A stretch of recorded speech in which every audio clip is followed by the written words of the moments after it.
Ali Waheed growing into the game more. Ali Waheed, and that's a fantastic third for Farhan Ali Wahid মাত্র 18 বছর বয়সী এক অসাধারণ প্রতিভা। বাংলাদেশি বংশোদ্ভূত এই ইংলিশ উইঙ্গার ফুলহাম অনূর্ধ্ব 21 দলে দুর্দান্ত পারফর্ম করছেন। মৌসুমের শুরু থেকেই দুর্দান্ত ফর্মে আছেন ফারহান। মাত্র 4 ম্যাচে করেছেন 3 অ্যাসিস্ট এবং 1 গোল।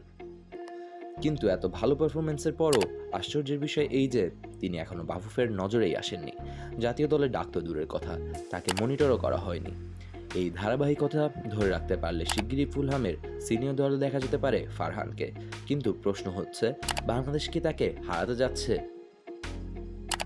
এমনটা হতে পারে যে তিনি বাংলাদেশ জাতীয় দলের ডাককে অগ্রাধিকার দিবেন ইংল্যান্ডের বয়সভিত্তিক দলের উপরে।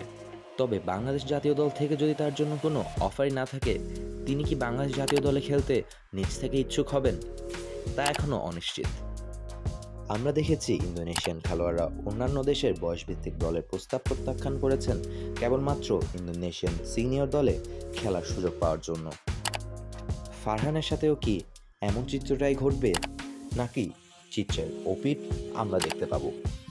এখন এখানেই বড় প্রশ্ন, এই যে আমরা কি ফারহান আলী ওয়াহিদকে হারাতে যাচ্ছি, নাকি আমরা পেতে যাচ্ছি ফারহান আলী ওয়াহিদের মতন একজন নেক্সট গ্লোবাল সুপারস্টারকে? প্রশ্ন রইল আপনাদের কাছে, মতামত জানাতে পারেন কমেন্ট বক্সে।